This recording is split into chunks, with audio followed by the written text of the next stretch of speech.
The major news coming out of the United States today that President Trump asked Prime Minister Scott Morrison in a recent phone call to help with a Justice Department investigation looking into the origins of the Mueller probe. The story was first appearing in the New York Times this morning, which reported the president had, quote, pushed Scott Morrison during a phone call in recent weeks to assist US Attorney General William Barr's investigation. That's the investigation into the Mueller probe. The Morrison government subsequently confirmed it had offered to provide assistance to the Trump administration on the matter. We'll get more into what that assistance actually means. First, what is the Mueller probe, this report into Russian interference, and what was it seeking to ascertain? The report said that information from, quote, a foreign government prompted the FBI to open an investigation into whether individuals associated with the Trump campaign did in some way coordinate with the Russian government in its interference activities. President Trump has made his views clear on that inquiry over the past 3 years, calling it a witch hunt and denying he was colluding with Russia in any way, nor anyone in his campaign. So how did Australia get involved in all of this? For Australia's part, it was thrust into the Mueller investigation after a meeting between then UK High Commissioner Alexander Downer and Trump campaign advisor George Papadopoulos in May 2016. Mr Papadopoulos allegedly told Alexander Downer that he had been informed Russia had political dirt on Hillary Clinton. So after hacked emails from the Democratic National Committee surfaced a few months later, Downer passed on information from that encounter back to Australia, which was then relayed by Australia back to US officials. So this all leads Australia being seen in some way by Donald Trump as partly responsible for how the Mueller investigation was actually formed. Once Special Counsel Robert Mueller handed down his findings in April, the president turned his attention to investigating the investigators. His Attorney General William Barr, in turn, opened a fresh inquiry into the Mueller probe, and on May 24th, President Trump publicly mused that Australia should be one of the targets of the Attorney General's probe. And I hope he looks at the UK, and I hope he looks at Australia, and I hope he looks at Ukraine. I hope he looks at everything, because there was a hoax that was perpetrated on our country. So Australia mentioned as a country it should be looked into and perpetrating this hoax. Strong language. A few days later, Foreign Minister Marise Payne was asked directly if Australia would participate in that investigation. She was quite clear the government hadn't been asked to participate, but we have not been asked to participate. We would, of course, consider such a request were it to be made. And just a day after the Foreign Minister's comments, Australia's ambassador to the US, Joe Hockey, of course, he has a good relationship, has had a good one with the Trump administration, got on the front foot. He wrote to the Attorney General Barr to offer Australia's assistance. He said, quote, "The Australian government will use its best endeavours to support your efforts in this matter. We stand ready to provide you with all relevant information to support your inquiries." Fast forward to Scott Morrison's visit to the United States last week, so a few months later, where the PM showed off his close and personal relationship, of course, with Donald Trump. After the Oval Office meeting and that lavish state dinner at the White House, the Prime Minister was asked by a journalist if he had discussed the Alexander Downer issue with the President. Any discussion around documents being declassified relating to Alexander Downer and a certain meeting in London, did that come up at all? Well, I'm not going to go into private conversations, but look, no, what we were discussing yesterday were issues about our strategic relationship from trade. I said the frontier technologies, our defence relationships. These were not issues that were there for discussion yesterday. So not confirming if this was discussed and no detail on what Australia's cooperation actually means there. Former High Commissioner to the UK, Alexander Downer, this morning, once this all broke, confirmed his conversation, of course, with Mr Papadopoulos, but wouldn't elaborate any further with the details of Trump's push to have Australia involved in an investigation, simply saying, well, he doesn't know. And I had a conversation with this guy. I passed on the conversation, or the element of that one element of the conversation to the Americans, and I mean, there's just nothing more to it. I can't offer you any more information. I know nothing about conversations that Scott Morrison has had with the Americans, including President Trump, about this, insofar as there have been any. I just don't have a clue. So he doesn't know anything about it. Remember, this is the then UK High Commissioner who was in a bar, had this meeting, heard from this person, according to Alexander Downer, that there was dirt on Hillary Clinton and thought this should be passed on. We've heard since from George Papadopoulos all sorts of theories about Alexander Downer being a spy. He's denied them. George Papadopoulos as well, we should mention, has spent 14 days in prison, convicted for lying as well. After all of this story and all the revelations today, a spokesperson for the Morrison government appeared to confirm the New York Times story, releasing this statement: the Australian government has always been ready to assist and cooperate with efforts that help shed further light on the matters under investigation. The PM confirmed this readiness once again in conversation with the President. All of this got to Labor demanding further answers from the Prime Minister, Anthony Albanese, saying that we need to know more about what Scott Morrison has agreed to. The Prime Minister needs to explain to the Australian people exactly what happened here, exactly what his role has been, what took place in terms of this phone call. Former Labor leader Bill Shorten, interestingly enough, appeared to go a bit further, taking aim at the optics of Scott Morrison's phone call with the President, warning no Prime Minister should be seen to be a lapdog of a US President. It would be prudential of Prime Minister Morrison not to get caught up in any of President Trump's particular domestic political problems. I think he should just release the full transcript of the conversation. Let's know what President Trump's asking our bloke to do. Let's know what our bloke has done in response, because it is very important, I think, for a respectful relationship between Australia and America, our oldest just about modern ally that we have, that our Prime Minister is not seen to be a lapdog of a particular American president. Now, the one indication we have of the extent of Australia's willingness comes from the Joe Hockey letter to William Barr a few months ago. So it reads in part: while Australia's former High Commissioner to the United Kingdom, the Honourable Alexander Downer, is no longer employed by the government, we stand ready to provide you with all the relevant information to support your inquiry. So read between the lines there.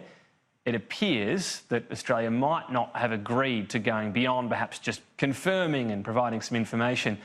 That letter, of course, though, was a few months ago. Has there been any sort of pledge or indication the Australian government will offer more help? We don't know. Remember, this is a case of Alexander Downer as High Commissioner passing on information about possible foreign interference, as he should, and nobody is expecting, as a result, Alexander Downer would be shipped off to the US. And the indication from Joe Hockey's letter there is, well, you know, he doesn't work for the government anymore. Nobody at the same time would expect Scott Morrison to just say no when asked to cooperate. This is, after all, still a US government investigation. But would the Australian government investigate how the information was passed on from Alexander Downer to the US government?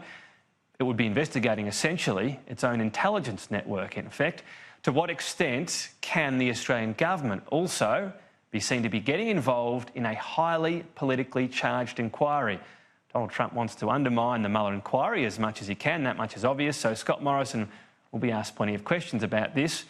I would imagine there'll be enough of them. He'll have to shed some more light on Australia's cooperation, even though I'm sure we'll get plenty of lines about the extent to which private conversations are going to be revealed. So a big entanglement of Australian politics in the US today. Let's bring in our panel of US political experts today. Senior Fellow at the United States Studies Centre and Sky News contributor Bruce Waltby, an opinion editor at the Daily Telegraph, and host of Outsiders, James Morrow. Gents, thanks both for your time today. Look, there's a lot to unpack there.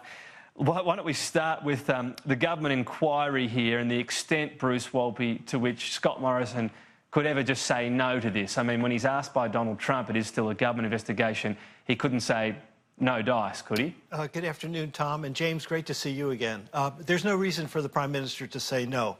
I mean, in this matter, I'm sort of a dragnet James Webb guy, you know, just the facts, ma'am. And let's just go back to the facts. The Australian ambassador in London heard from a Trump campaign official, who later went to jail, that the Russians had dirt on Hillary Clinton. He passed it on to Canberra. Canberra passes it on to Washington. And ultimately, I guess, it went to the FBI. That is exactly the playbook that should be followed among close allies. Imagine if the American ambassador in London received information that the Chinese had the PM's emails, had hacked into the emails, what would you expect the American ambassador to do? To report to the Australian government so that the Australian government can take it under advisement. And that's exactly what happened here. So there's a lot of smoke, but I don't see any fire in what, absolutely in what the Australian ambassador did, and also what is being asked here as far as verifying the facts. So, James Morrow, what would you have expected Alexander Downer to do?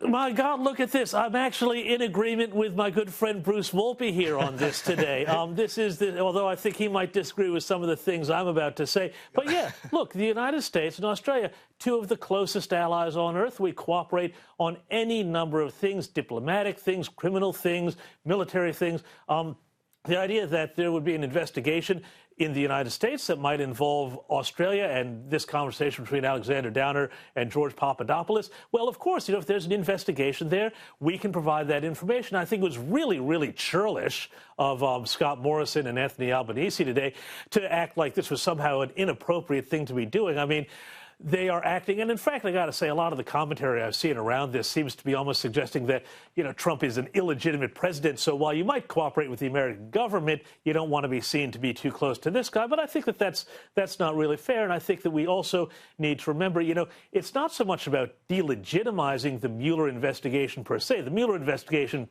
has reported, it is closed. It's found that no American conspired with the Russians on the 2016 election. And the really interesting question, and the question that I think needs still to be answered, and what this investigation is all about, is how did the information that kicked that investigation off, and we're talking about the Steele dossier, which turned out to be just a complete dud in terms of facts, and a bunch of other things which were then used to reinforce a narrative with the press, and then those press clips were then used to go and get warrants on people, to drive the investigation further to try and hurt the Trump administration, the Trump campaign. How that happened, and if there were failings in the American intelligence operation or in global intelligence operations, then I think we also need to know about that, because our intelligence services anywhere in the Five Eyes network need to be apolitical. Right. But what are you saying then Australia should be willing, to what extent Australia should be willing to cooperate then, James Morrow? Well, look, I think that, as Bruce said, it's a case of just the facts. And, whatever they know about what happened there, they can pass that on. We're close friends, close allies. I don't think there's anything wrong with that. I don't think anybody's asking anybody to put a gloss on anything. I think it's just simply a question of reporting, what happens to be known about that chain of information. This is ordinary stuff. And I think that, the idea then that the Prime Minister has to then give out his transcript of the call with Donald Trump, well, I mean, you're really politicizing the conduct of foreign policy and the conduct of relations with allies in a way that I think would be dangerous for governments down the road. Bruce Wolpe, how far should Australia be willing to go then? James Morrow is talking about sort of establishing the facts, and I suppose the issue could be the US says, well, hang on, what did they say? Can we have a chat to Alexander Downer maybe? Well, we'll just see how responsive the Australian government wants to go to that degree. But it really is, I think, a very straightforward matter. A big difference here is that when the Ukraine phone call was leaked, it was because officials were concerned about the conduct of that call. All that the New York Times reported today was that there was a call, and the president asked the Prime Minister for assistance in verifying information that Australia had. It wasn't about, U.S. officials are concerned that the President of the United States was putting pressure on the Australian Prime Minister to advance a personal political interest going into the 2020 campaign. So this is the dog that didn't bark this morning in the New York Times report. And I think so that's what you were looking for today. You were looking for something, some sort of subtext or briefing where it was unreasonable pressure put on Scott Morrison. Yep. So that not being there makes you feel okay with it all? Yes, but there is a big subtext. I mean, as James said, the president is under immense pressure. He is about to be impeached. He wants to discredit all of his enemies. He wants to take down the Mueller report, even though it effectively exonerated him as far as his tenure in office is concerned. He wants to take it down and say that was illegitimate. Then he wants to go after the House Intelligence Committee and say that's illegitimate. He suggested that the chairman be arrested for treason. Well, I look forward to seeing that development unfold live on Sky News. And so given that's the mood that he's in, but the facts don't necessarily play into these conspiracy theories that the president may hold. You had your hand up there, James Morrow, a couple of times. You will get a go now, don't worry. But you did mention before, if I can start you off on this particular thought, that it's not about the Mueller inquiry because that's done, it's handed down. Yeah. I mean, for Donald Trump, it's still about that, isn't it? He keeps calling it a witch hunt. He hasn't forgotten it. Well, what he's trying to do, I think, is to really say that it was the premise of the investigation was illegitimate, that there is a large body of people that that view his presidency as illegitimate, and that any further impeachment inquiry is part of that. You know, just to slightly correct what Bruce was just saying there, you know, that phone call with Zelensky, it wasn't leaked. A whistleblower said he was concerned about that, but that was second-hand information.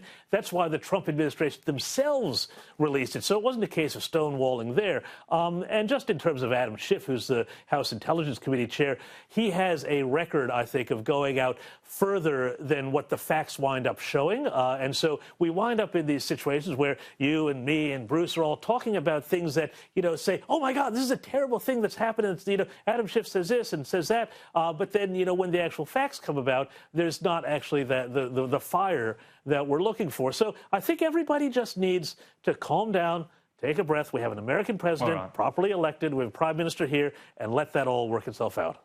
There is one thing, Tom. There is one thing, Tom, I am concerned about. Facts are facts.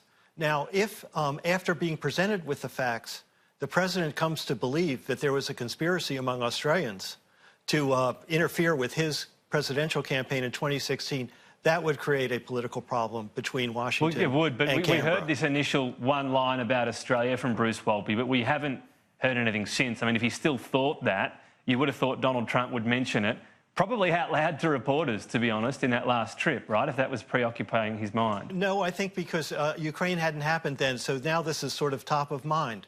And we will have to say, on Ukraine, the head of Homeland Security over the weekend, President Trump's appointee, said that he has told the president several times Ukraine did not interfere in the 2016 campaign, but the president still believes it. So if we get to a similar situation here, where Australia was not involved in any nefarious way in the 2016 campaign, but the president believes otherwise, that will create some problems between the two capitals. We're not there yet. It's just something I want to flag. What are your thoughts on that, James Morrow?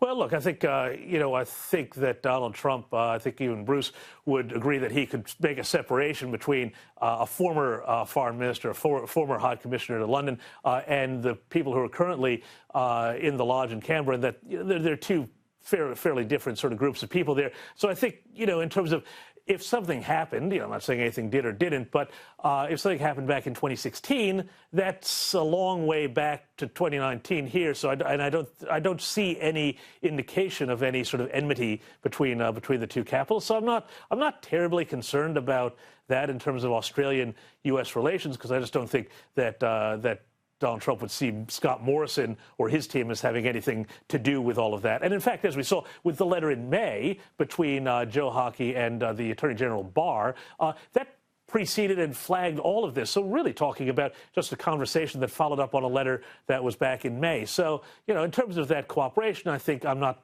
terribly concerned about that at all. Fair enough. Right, yeah, and that's a fair enough point. I guess we still don't know, and that's the only question, to what extent, you know, cooperation might have been pledged, where that sort of ends. Anyway, but I take your point. Just finally, Bruce Walpy, so let's stick back to the impeachment you were talking about before. How do you think this is all going to play out? I believe the president will be impeached this side of Christmas by the House. I believe the votes are there. And I think Democrats are just hardened in their views. There are different views as you look at the transcript of the conversation with the Ukrainian president and so forth. Everyone's entitled to their opinion.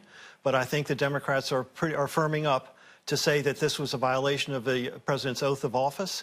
And I think there will be a second general category of charges against the president, which would be obstruction of Congress. For example, Rudy Giuliani has been subpoenaed. Whether he appears this week or not, we will see.